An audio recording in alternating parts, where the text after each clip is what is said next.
Welcome to Everything Casual, bringing you original football casual videos from the golden era of the 80s and 90s, right up to current day. Football away day stories and historic clashes between football firms. Subscribe so you don't miss out.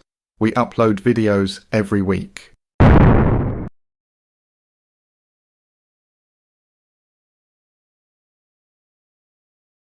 For decades, one name echoed around English football like a warning.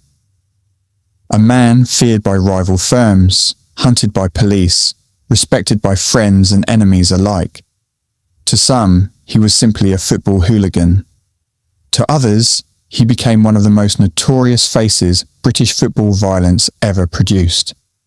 But was Mickey Francis really the larger-than-life character his reputation suggests? Or has the legend grown with every passing year? By the end of this video, let me know your thoughts in the comments. Was Mickey Francis one of the greatest football hooligan leaders England has ever seen, or has his reputation become bigger than the reality? To understand the man, you have to go right back to where it all began.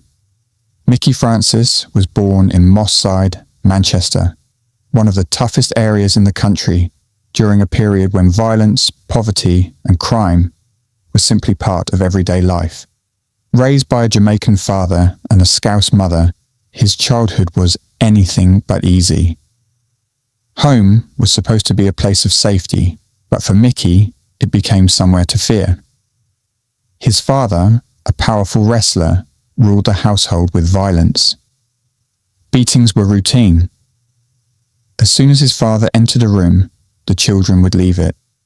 His mother suffered repeated abuse, and the family lived under the constant threat of his temper. Years later, life would come full circle. His father developed Alzheimer's disease, lost his partner, and eventually depended on the very son he had terrorized as a child. Rather than walk away, Mickey chose to care for him. It's a remarkable twist in the story of a man many only know for violence. Whatever had happened in the past, he believed he couldn't change yesterday, only what he did today. But outside the family home, another world was waiting. Growing up on Acomb Street, just a few minutes from Manchester City's old Main Road ground, becoming a City supporter almost felt inevitable. Match days meant thousands of supporters flooding into the area, and Mickey quickly realised there was money to be made. Long before legitimate jobs entered the picture, he earned his cash-minding supporters' cars. Drivers would hand over 50 pence for their vehicle to be looked after. If they refused, there was a good chance they'd return after 90 minutes to find punctured tyres waiting for them. Every local gang controlled its own streets. The Ryans had one territory, the Daltons another, and nobody crossed into someone else's patch. It was an unwritten code. While other kids were delivering newspapers, Mickey was earning between £15 and £20 every home match, a considerable amount of money for a teenager at the time. Before long, however, making money wasn't enough. The excitement surrounding football violence began pulling him towards something much bigger. His first proper taste of hooliganism came away at Wigan Athletic. Like countless young lads before him, he wanted to prove himself. Instead, reality hit hard. In the fighting around the notorious Doc Martin's end, he was knocked unconscious by a Wigan supporter before the police dragged him to his feet, questioned why he was there, and allegedly rewarded him with a punch to the stomach before sending him back towards Manchester. For many people, that would have been enough to make them think twice. For Mickey Francis, it only made him want more. He never got the chance to settle the score against Wigan because the clubs rarely met again in those years, but that first defeat became the beginning of an obsession. He started at the bottom, just another young lad willing to run into trouble. What quickly separated him from everyone else was his willingness to be first into a fight. He gained a reputation for having bottle, standing his ground when others backed away, and before long, he wasn't simply following older lads anymore. He was leading them. By just 15 years of age, Mickey had become one of the prominent young figures within Manchester City's hooligan scene. Over the next decade and beyond, he built his reputation through countless confrontations across the country. The adrenaline became addictive. The fear before a clash, the release once it was over. The stories shared afterwards on coaches heading back to Manchester. Looking back years later, he openly questioned why any of it mattered. But at the time, football violence wasn't something he drifted into by accident. It was the life he chose. From around the age of 18, Mickey wasn't simply taking part anymore. Every season, for roughly 15 years, around 100 Manchester City lads would gather in the Parkside pub before matches, searching for rival firms and planning the day ahead. Mickey became one of the men organising those meetups. If there was going to be trouble, chances were he was right at the centre of it.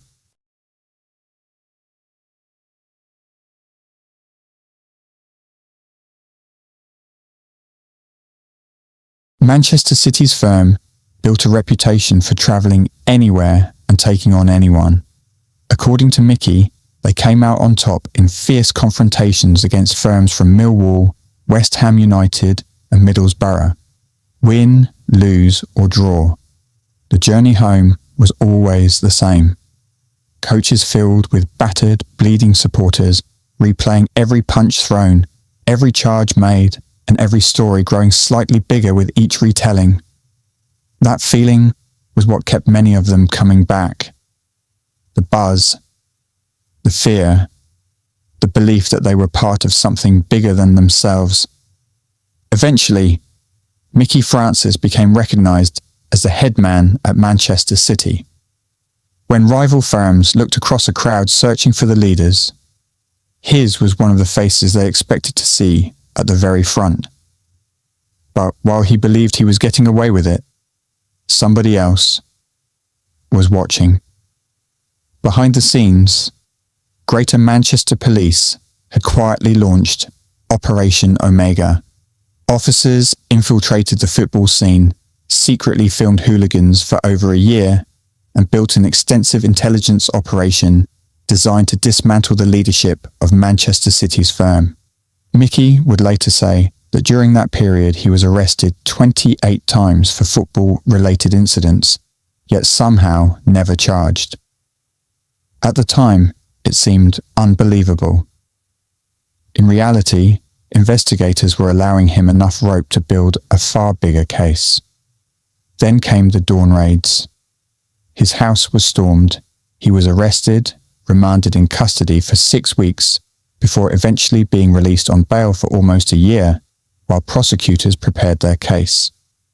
When the trial finally arrived, the sentence was devastating. Prison followed, alongside a 10-year ban preventing him from attending football matches anywhere in Britain or Europe. The man who had spent years living for Saturday afternoons suddenly found himself completely cut off from the world that had defined him. Ironically, even before prison, his reputation had already begun opening different doors. As scaffolder by trade, Mickey was approached by security boss Mike Foe while training in the gym and offered work on the doors at Fagan's nightclub. At first, he wasn't interested, but with a new house to pay for and extra money needed, £14 a night was enough to persuade him. It proved to be another violent education. He later moved to Rotter's nightclub on Oxford Street, a venue infamous for attracting coachloads of stag parties from Liverpool, St Helens, and towns across the northwest. Almost every weekend descended into chaos. Large-scale fights regularly erupted outside, with local Manchester lads clashing against visitors from out of town. The doormen weren't standing around checking tickets. They were fighting for their wages. The irony wasn't lost on anyone. Night after night they stood there, wearing spotless white blazers and smart dicky bows, only for both to end the evening soaked in blood. So far, Mickey Francis had survived a violent childhood, risen from street kid to leader of one of England's most feared football firms, become the target of one of Britain's biggest anti-hooligan police operations, and started earning a living in some of Manchester's most violent nightclubs. But unbelievably, the most infamous chapters of his story were still yet to come. Prison and the football banning order may have changed Mickey Francis's future, but his reputation away from the terraces was growing just as quickly. Working the doors in Manchester's nightlife exposed him to a completely different kind of violence. Every weekend brought another test. Drunken stag parties, rival groups, local gangs and men, desperate to prove themselves, all poured onto the streets after closing time. It wasn't unusual for disorder to erupt within seconds, and if you couldn't handle yourself, you simply didn't last. Mickey believed he could. Although he boxed recreationally and never claimed to be a polished fighter, he developed a reputation for ending confrontations quickly. One night at Rotter's nightclub, he struck a man with a single punch, knocking him unconscious.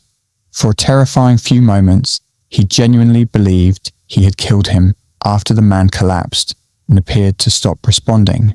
Panicking, Mickey rushed downstairs, changed out of his doorman's clothes, and tried to disappear into the nightclub, blending in among the waiting staff. But being the only black doorman on the door that evening made hiding almost impossible.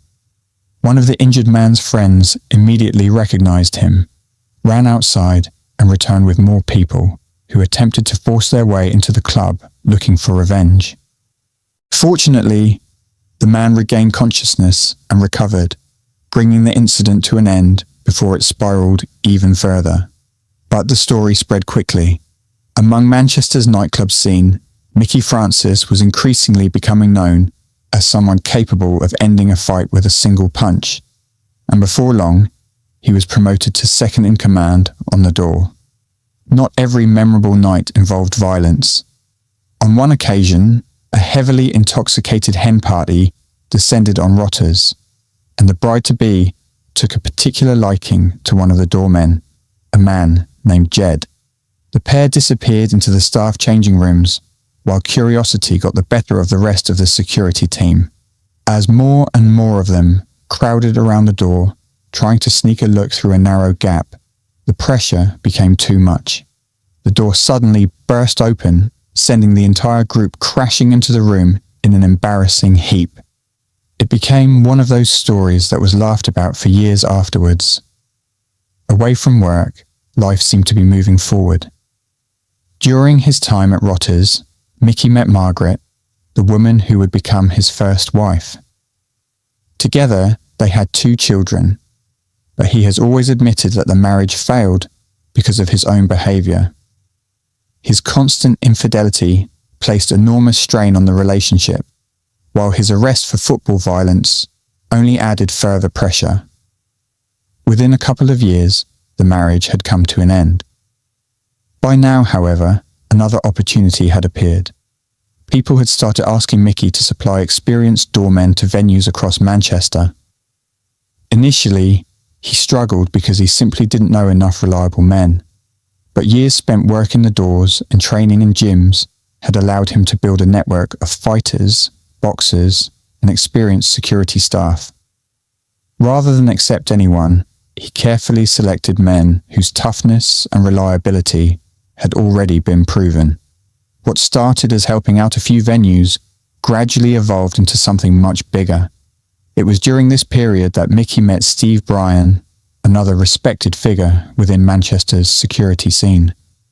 Both men already controlled several doors, and instead of competing against each other, they decided to join forces. The result was Lock 19. The name itself came almost by accident. Sitting together one evening in the Canal Bar, the pair discussed what to call their new company. Looking out across the nearby canal, Steve noticed the marker for lock number 19 and suggested simply dropping the K. Lock 19 was born. What followed would become one of Manchester's most feared security firms. Unlike many organisations linked to a single estate or neighbourhood, Lock 19 recruited from across Greater Manchester. Their loyalty wasn't to Moss Side, Salford, Cheetham Hill, or any one district. Their loyalty was to Lock 19 itself. That gave them a unique strength. If trouble came from Salford, they had Salford men. If problems arose in Cheetham Hill, they had people from Cheetham Hill. They built relationships across the city and beyond, eventually drawing experienced men from Merseyside and other surrounding areas. The company expanded rapidly, earning contracts at more and more venues. At first, they were given only the difficult clubs, the venues nobody else wanted.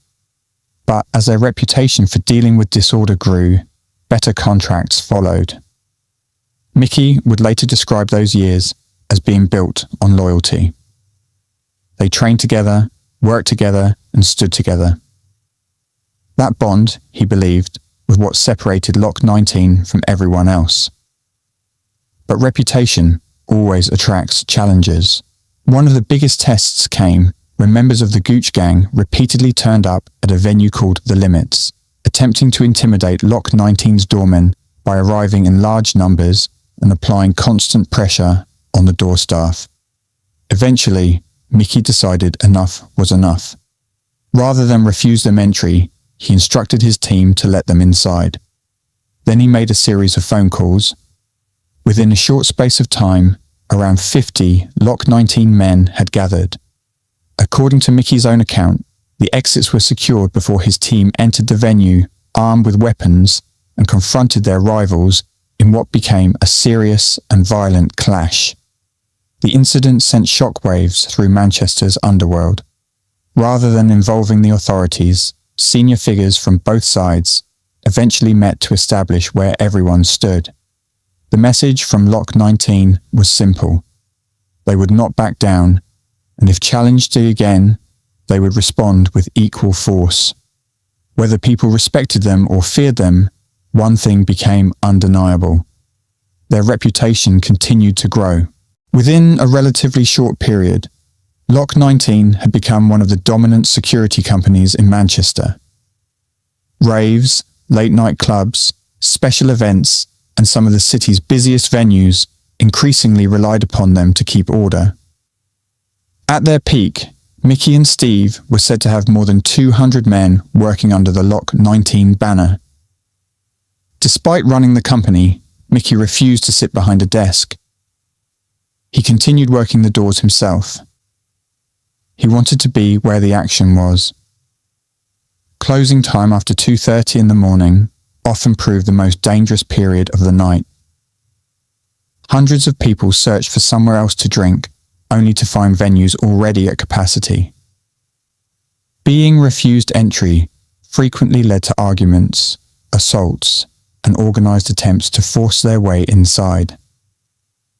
The risks became so serious that Mickey says there were periods when he routinely wore a bulletproof vest while working. According to him, there were even occasions when he wore one, simply walking to the local shop. Whether that reflected genuine danger or the growing mythology surrounding his life is something viewers will undoubtedly have their own opinions on. Let me know below. Do you think reputations like Mickey Francis's genuinely prevented violence because people were too intimidated to challenge them? Or did they simply attract even bigger confrontations? Mickey always maintained that physical force was rarely their first option. Instead, he believed fear did most of the work. The Lock 19 name carried enough weight that many confrontations ended before a punch was ever thrown. But when violence did become unavoidable, it was delivered with such force that, according to those involved, very few people wanted to experience it twice. Then everything changed. One night, during a major confrontation involving another security firm, a Lock 19 doorman reportedly produced a firearm and shot a rival twice, once in the chest and once in the leg. The consequences were immediate. The shooting transformed Lock 19 overnight. For the police, the line had now been crossed. this was no longer simply a controversial security company known for fighting. The allegation that firearms had entered the picture placed the organisation directly under intense scrutiny. Venues across Manchester were warned against employing Lock 19. Contracts disappeared one after another. Club owners, landlords and licence holders wanted nothing to do with a company now associated with such extreme violence. Ironically, while the business itself began collapsing, the legend surrounding Lock 19 only grew stronger. To supporters, they had become fearless. To rivals, they had become unpredictable. To the authorities, they had become a priority. And for Mickey Francis, this was only the beginning of an even darker chapter in a life that seemed permanently surrounded by violence. Another major blow was about to hit Lock 19, and this time there would be no recovery. The doorman who had carried out the shooting had already damaged the company's reputation beyond repair. Venues across Manchester began distancing themselves from Lock 19, terminating contracts and bringing in rival firms. The final collapse came at a nightclub called Applejack's. Applejack's had hired an outside company, Platinum Security, to run the door. One evening, a former Lock 19 man tried to enter the club and was punched in the mouth by one of Platinum's doormen. When word reached Mickey, he gathered his brother Chris, Steve Bryan, and around 20 others and headed for the venue. According to Mickey's account, they arrived prepared for trouble, but with instructions not to use violence unless he gave the signal. The confrontation escalated almost immediately. Platinum's doormen stood their ground. Both sides wanted to make a statement, and Mickey says he eventually gave the nod. What followed became one of the most infamous door-related clashes in Manchester nightclub history. He later described it as a massacre. Serious injuries were inflicted. The fight spread across the entrance area and, as he turned to leave, Mickey smashed the club's front door with his fist. For a short time, it looked as though they might escape the consequences. Then the CCTV surfaced. The club manager handed the footage to the police. 2 weeks later, armed officers carried out a dawn raid and arrested Mickey. Among the charges was attempted murder after a doorman was found with stab wounds to the chest area. During the trial, a bulletproof vest with 3 stab marks in it was produced as evidence.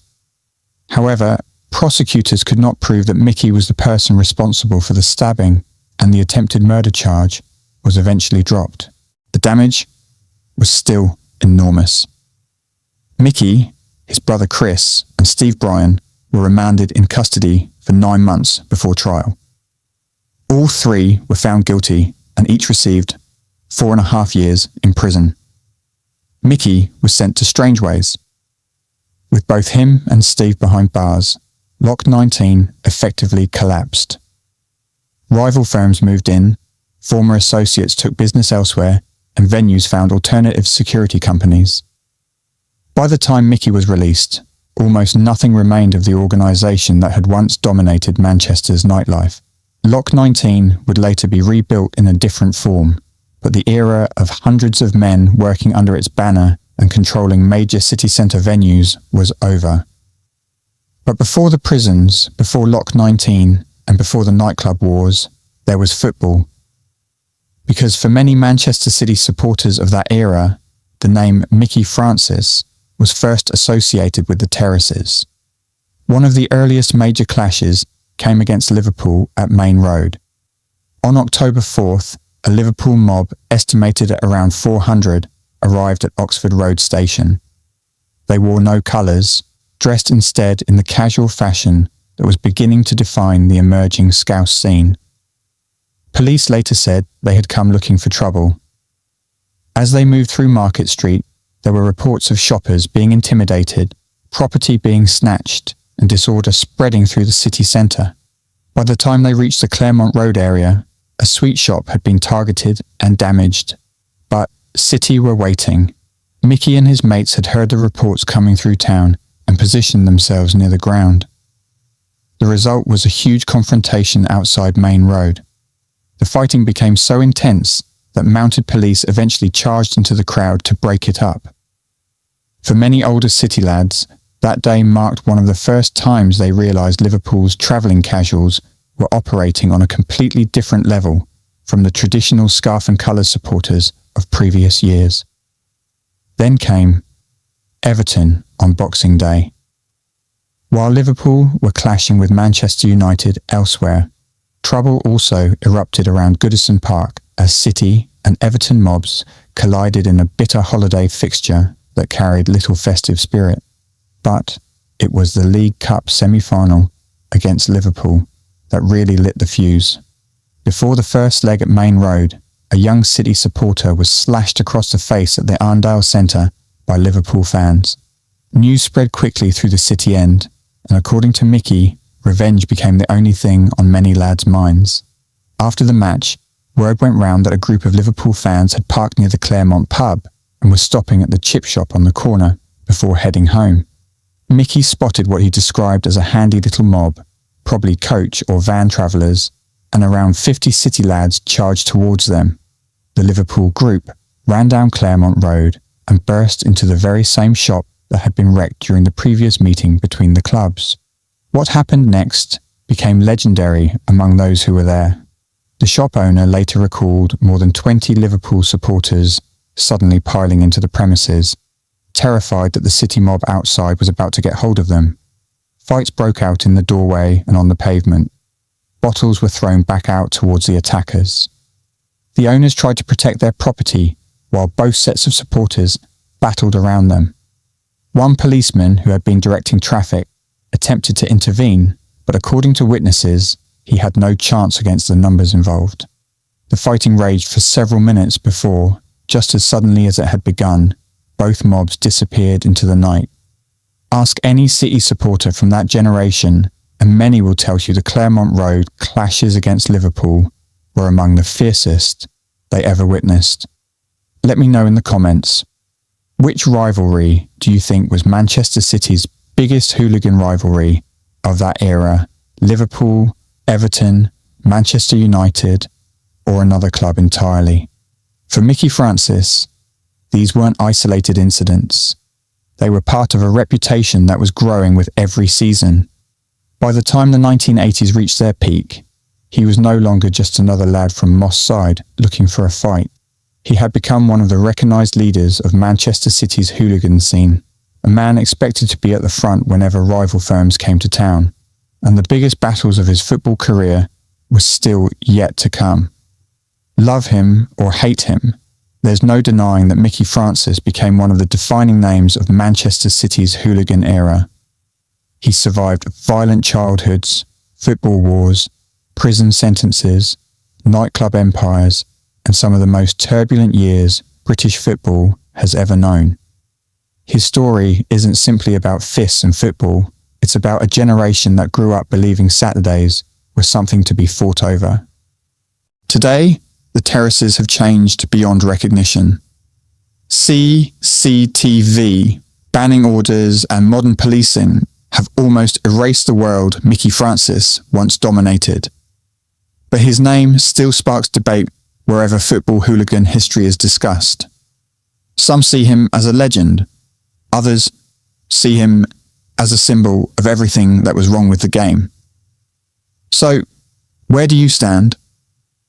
Was Mickey Francis one of the greatest football hooligan leaders England ever produced? Or has time turned him into something bigger than he really was? Let me know your thoughts in the comments.